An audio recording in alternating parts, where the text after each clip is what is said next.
Welcome back to my channel, welcome back to a new video. Today I want to start with a new topic in regards to Formula 1 this time again, and the topic is front wings. It's funny when you look at the front wings these days is that they keep on changing. Every season it seems a little bit different, and I want to go into that point. I hope you're enjoying the video. I've got a lot of nice response on my previous two videos regarding Formula 1 car and the launch car, so thank you very much for that, and let's go into it. When Formula 1 started with this new regulation, it seemed like teams favored either an inboard or an outboard wing, let's say, meaning that the teams either favored having a lot of wing on the outside or a lot of wing on the inside, and I will demonstrate that by these drawings. So basically looking at the wing, so then the nose is in half, so this is half of the nose. So teams would either have something like this, where a lot of the wing surface and the kick of the wing is on more towards the outside, whereas other teams, as we then continue the nose on this side, they had more of a wing that was like this. So the inside of the wing was very cranked, and the outside was very much lower. Yeah, so that was funny to me that teams for the first 2 years, they were really switching between either having a lot of wing on the outside, like here, or having a lot of wing on the inside and tapering off strongly towards the outside.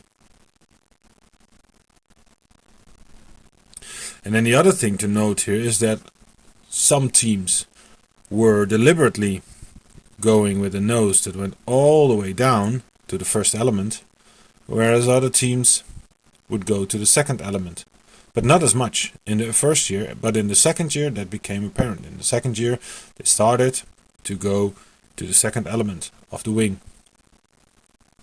Looking now at the new season, there's two very distinct things that are happening.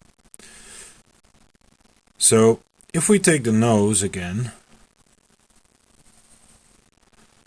the first thing that we notice is that several cars have a very fat nose.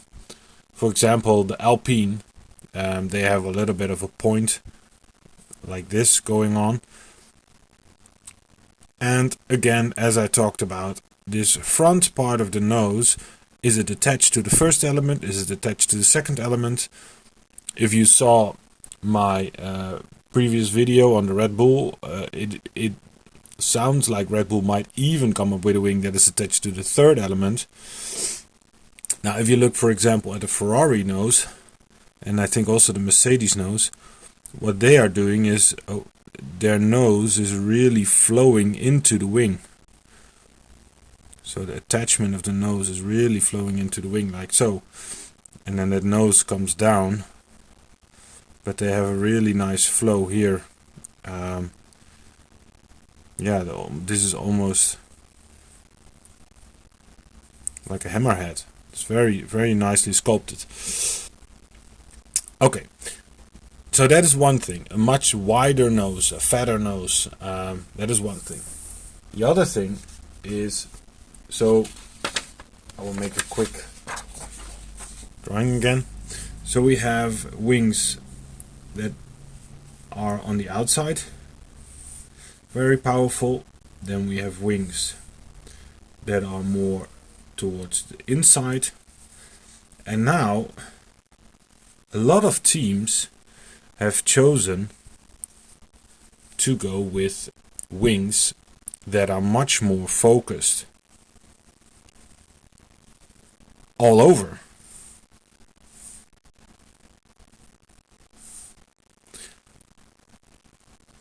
And then obviously, as always, there is an exception.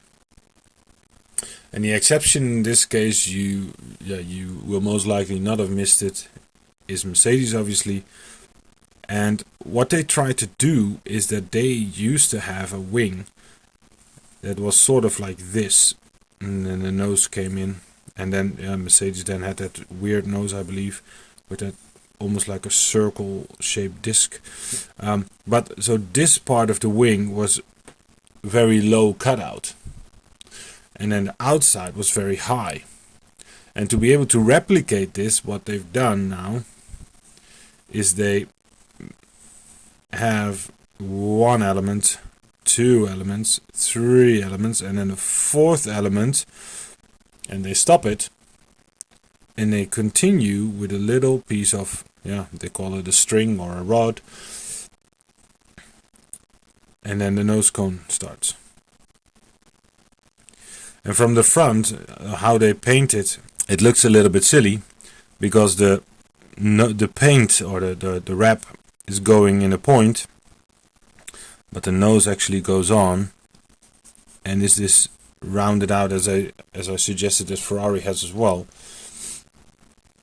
But this little string on the wing that they have here allows them to have the connection, allows them to follow the regulation, but also gives them this opening here in the center, and then with a pull rod at the front, they create this nice tunnel where the air can go into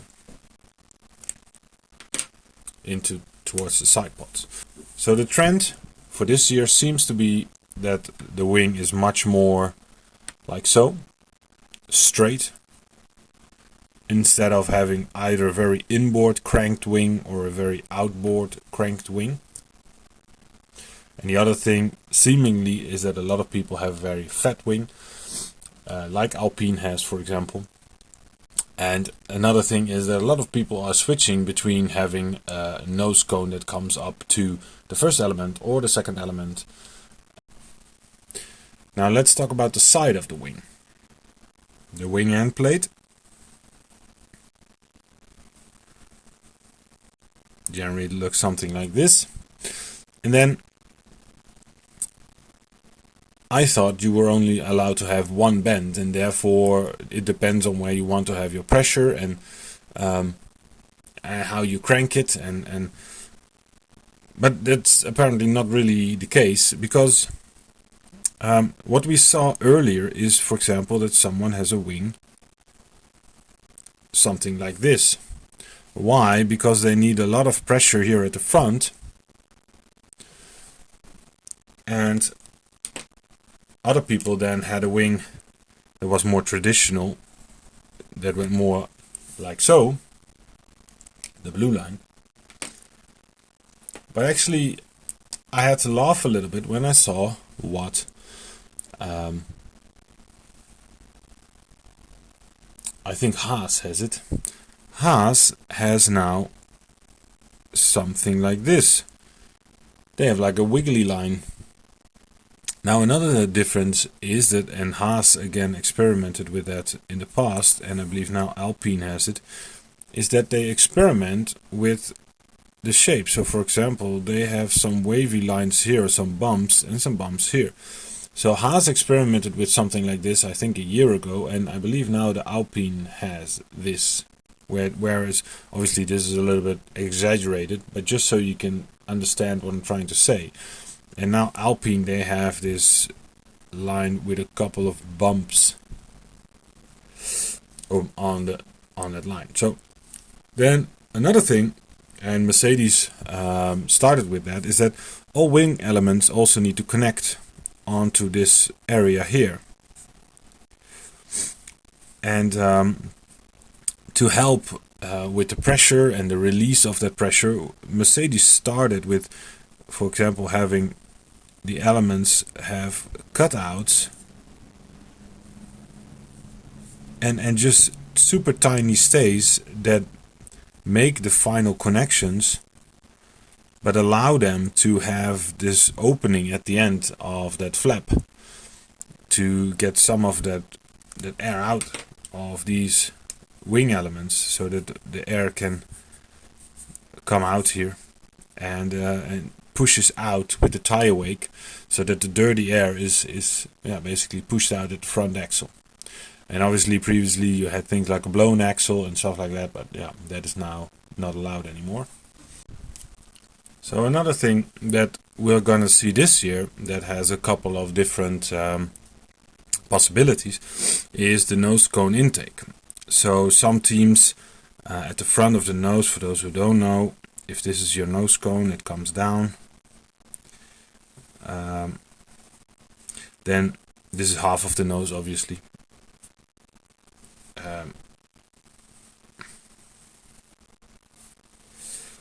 Some of the teams have like a small NACA duct, something like this, and then a tiny opening there.